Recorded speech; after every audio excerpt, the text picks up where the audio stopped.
Hello everyone, Prime here. Assassin's Creed Origins was my first Assassin's Creed experience, and to be honest, I came out of it with a pretty positive outlook on the series as a whole.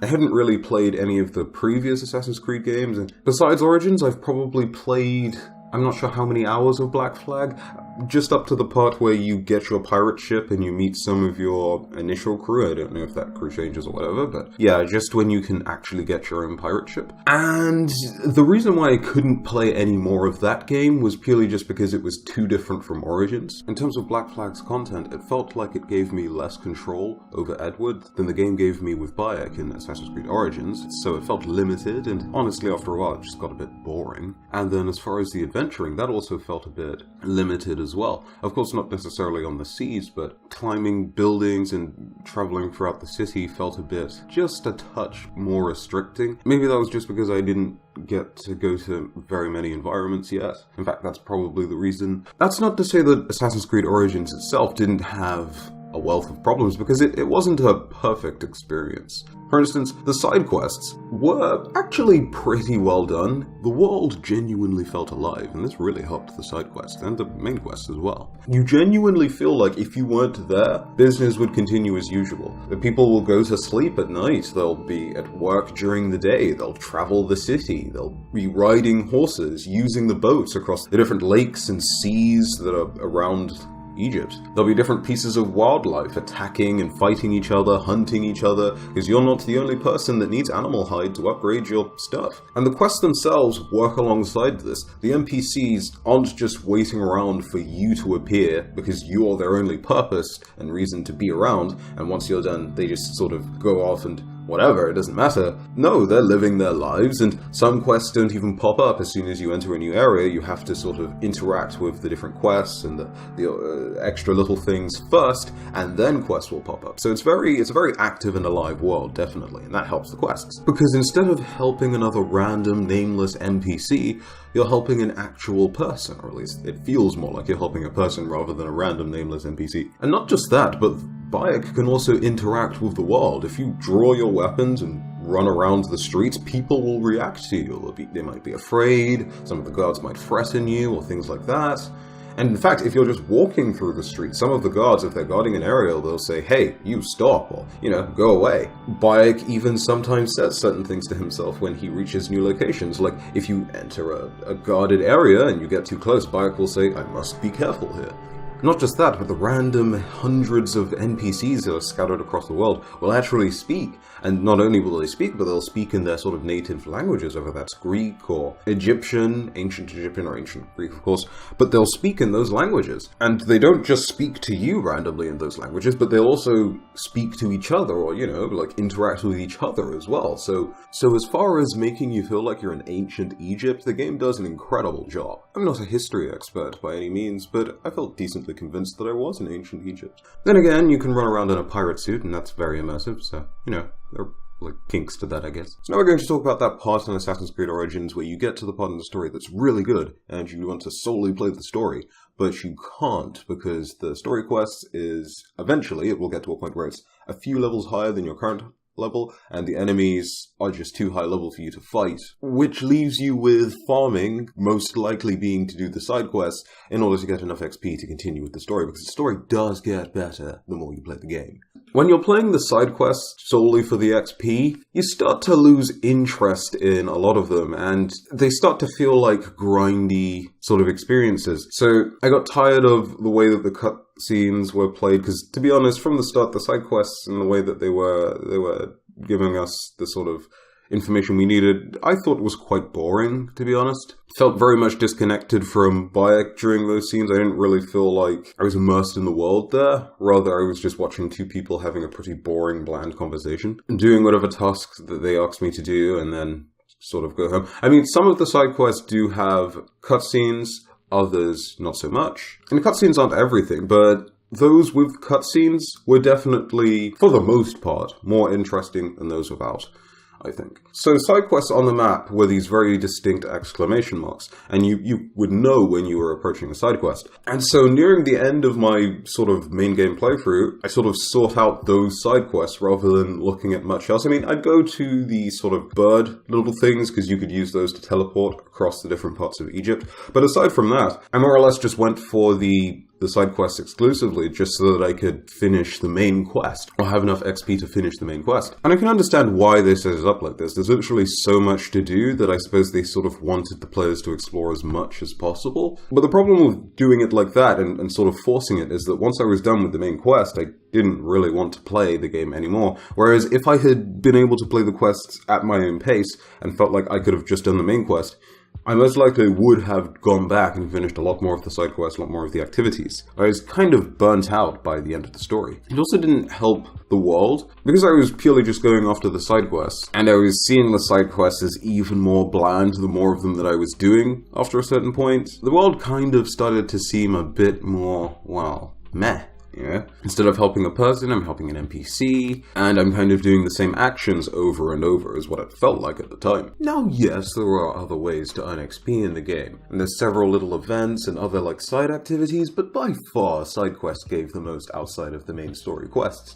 So, if all you wanted to do was continue with the story, then, well, you're going to have fun with some side quests. Unless you wanted it to take forever for you to get to the next story mission because you did a lot of the other activities that, overall, when mixed together, are a lot more enjoyable. That's not to say the side quests couldn't be interesting, or there weren't interesting side quests. There's a certain quest where you have to sneak a priest out of the city of Alexandros because you helped him to get a bunch of food for the people, but unfortunately, because of that, things in his life kind of start to fall apart, and he has to live on the street and all that sort of thing, so he's in a physically different location, and you have to help him get out of the city. And it was a fairly interesting quest as well, because during the dialogue parts, it's mentioned that you're not supposed to go through the city, because there are guards all over the city, and if you do, you can be attacked and stuff. And if you try to go through the city, eventually you'll reach a part where there are so many guards that it's very difficult to get him out of the city, you know, through the city. So you have to go through the canal. And because in Assassin's Creed, the way the combat works, if you're playing, especially on higher difficulties,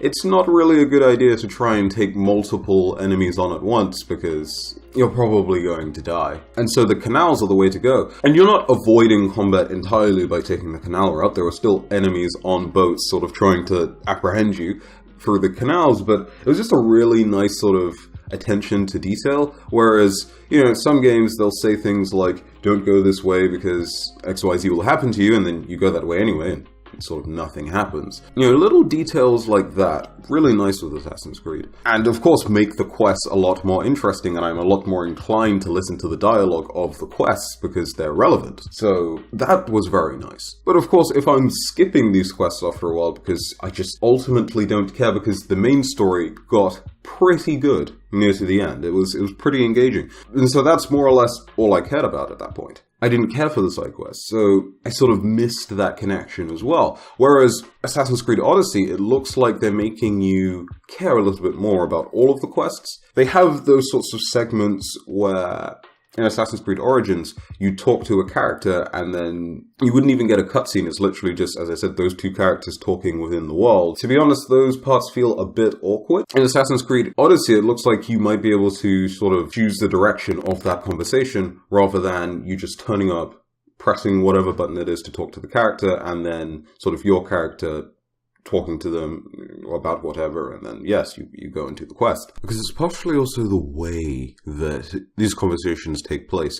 Thanks to the camera angle, you don't really feel like you're part of the conversation from the get-go. And it's more so you looking down on two people talking, or you looking directly at two people talking, rather than you feeling like you're at least somewhat with or part of Bayek as he talks with this random person. So after a while, that does get kind of dull. You can't really move Bayek, you can't control him in any way. You might be able to move the camera, or at least rotate it around the person Bayek's talking to and Bayek himself, but you more or less can't move, so it's almost as if you're trapped in the conversation until it's over. I believe you can skip it, but the fact that you can skip it means that I'm more or less going to skip every single one of these bland and, well, boring interactions every single time, which means I'm missing that sort of nuance or that special piece of information about the quest that makes it just an added level of interesting. So because of that, whenever a side quest is given to me in this way, I'm always was just bored. I instantly just think, I will skip this, as soon as I realize that I can skip them. And don't get me wrong, there's still most of these, if not all of these side quests are fully voice acted, and they at least put that effort in there, but I feel like if they just really tried to go through it a bit more themselves, they might realize that there's more that they could do to sort of spruce up these conversations, make them a bit more,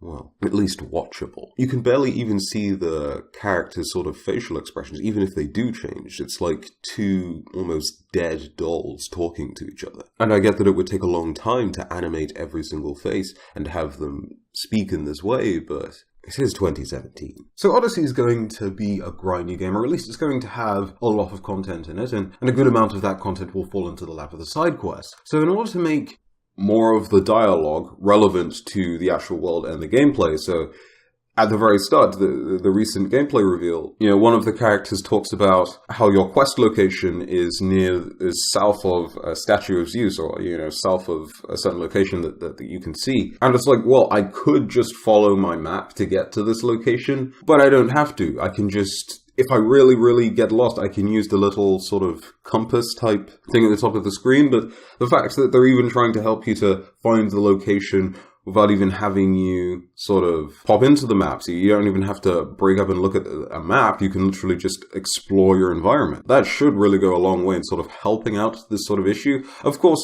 if the story does get to a point where it's more interesting than the side quests to the point where I don't really want to do the side quests, at least the side quests are going to try harder to be more interesting. I don't know if it'll necessarily solve this issue, but at the very least, they're looking at it and they're aware of it with Assassin's Creed Odyssey. On top of that, they've even released information about how they're releasing systems like the mercenary system and naval combat and all these other extra little things that we can do besides the side quests. So the question will be, will those activities give us as much XP or significant enough XP to sort of balance themselves along with the side quests so that we don't have to solely do side quests to level up? Because if that's the case, then yeah, we'll have a lot less issue with having to do so much grinding of these side quests that just become so boring and bland over time, and we'll actually want to play more of the game. Another problem that I had with Assassin's Creed Origins was that I didn't really like the melee combat. I really just, if I got into a melee confrontation, I just sort of try to avoid it as much as possible, and if it happened, well, it happened, but even then I'd still fall back on archery and use that as much as possible, because it was just kind of, I didn't like the way enemies were knocked back after a few swings if you hit them enough. Or the whole, if you parry an enemy, welcome aboard, if not, GTFO, and you can more or less trivialize the entire game by parrying, or trivialize most of the game by parrying. Which is a little cheap. I mean, I guess it makes up for the fact that the dodge is kind of funky. Not that it really bothered me all that much, because usually it was reliable enough for me. I got used to the dodge and used that a lot. But parrying really was the way to go, because not only did it almost always guarantee you an attack, but that attack seems to do more damage in some way or another. So yes, parrying really is key.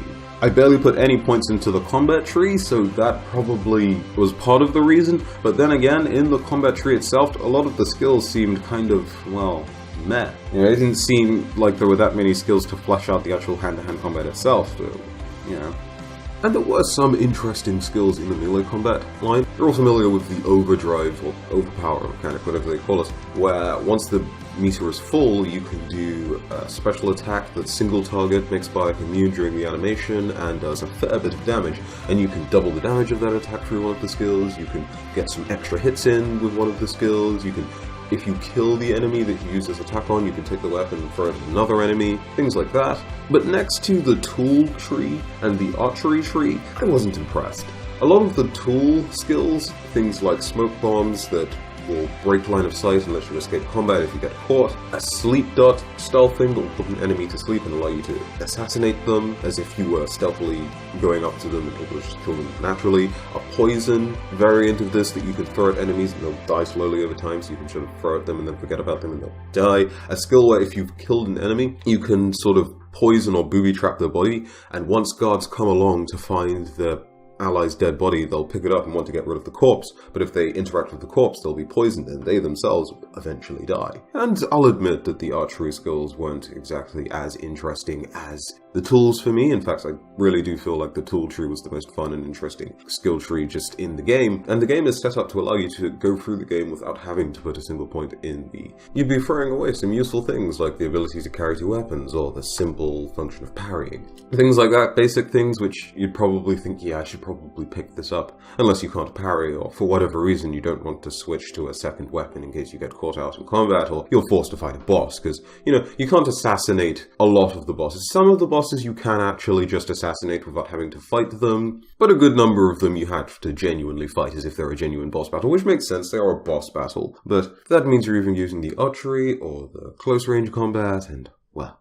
Now, of course, in Assassin's Creed Odyssey, we know that there are going to be a lot more combat skills, so that should help out that problem, at least. You know, from sputter kicks and spear charges and all that other stuff, I don't know if we'll actually be able to use spear charges. Probably will, but, you know. But, yeah, there's, like, extra skills and combat things that we can use, so hopefully the combat should feel a lot less one-dimensional, because it definitely felt like a one-trick sort of deal with Assassin's Creed Odyssey. The close combat, I mean. So in Assassin's Creed Origins, the armor was split into two parts. You had a purely cosmetic side that allowed you to mostly take control of Bayek's appearance. The clothes that he wore were determined by whatever outfit you were wearing, and then the actual stats and battle gear, all of that sort of stuff, was determined by another piece of the armor that was worn underneath the outfit, and some of it might show depending on which outfit you're wearing, and you could level that up through crafting different upgrades for it. And so, yes, it gives you a lot of control over your progression, or at least as far as your stats are concerned, which stats you want to level before others. It also meant, for me personally, that I more or less ignored a lot of the outfit vendors, because a lot of the designs kind of looked same-ish to me, or just kind of boring to me, and it just didn't interest me, so I ignored most of them. Or I was using some of the Ubisoft exclusive outfits and just didn't really care about any of the in-game outfits. So that kind of sucked. And the same thing is true for the mounts as well, because the mounts work very similarly. Between the camels, the horses, and the chariots, there is about a 5% difference in how fast they'll go, and this difference matters a lot more if you're traveling long distances versus if you're just traveling around a city or something. But the camel is the slowest, and the war chariot, or the chariot, is the fastest. But the chariot has poorer turn speed, so you might not necessarily want to use the chariot within cities, whereas the horse sort of has the best of both worlds. It's faster than the camel, but it's got similar turn speeds and maneuverability. Like the camel, doesn't get up to its top speed as fast as the camel does, but when it does get up to its top speed, it's faster than the camel. And so because of that, I literally just chose my horse in the early game and did not touch those vendors at all. Felt like I had to go back to them. So the purely aesthetic vendors are literally pointless. And of course, on top of that, Ubisoft was releasing sort of new outfits and different looks for the game anyway, so then they gave me less reason to go back to these vendors and try to get a new look in-game, because of the fact that it's purely aesthetic, and I really didn't care that much how my horse looked. So, yeah. Now, I don't know if that's going to change in Assassin's Creed Odyssey. I don't think it will. It looks like it's just going to be the same sort of system, which is fine. It's not like a major problem, but it's just a thing. A lot of my other problems with Assassin's Creed Origins were like things that were either later fixed or just things that I wouldn't like no matter what they did, like the whole racing or arena modes. The arena mode I tried longer for the racing. I only tried like, I don't know, maybe half of a race, got bored and just quit it out of it. As for the arena mode, it took away like half of your abilities for no reason. It doesn't explain why it takes away your ability to do half of the things you were doing up until that point. I suppose you could justify some of your ability being taken away, but others not so much. And then it just throws you up against a bunch of bots that you've been fighting for the whole game, and it does that to you for a few rounds until you eventually fight a boss.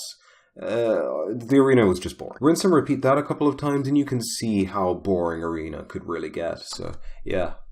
And of course the performance issues, those weren't preferable, but again, like, those are issues that aren't quite the same as the issues we're talking about, so yeah. What do you think of Assassin's Creed Origins? Do you feel like a lot of the issues you had with the game are going to be fixed with Odyssey? Do you feel like they'll still be present in Odyssey? Let me know all of your thoughts in the comment section below, and if you enjoyed the video, go ahead and leave a like, and if you're new to the channel, you liked what you saw here today, go ahead and subscribe to the channel. It really helps me out, and I'll be happy to have you. But until the next video, have a very good day. I have been Prime, and I'll see you all in the next one. Bye-bye.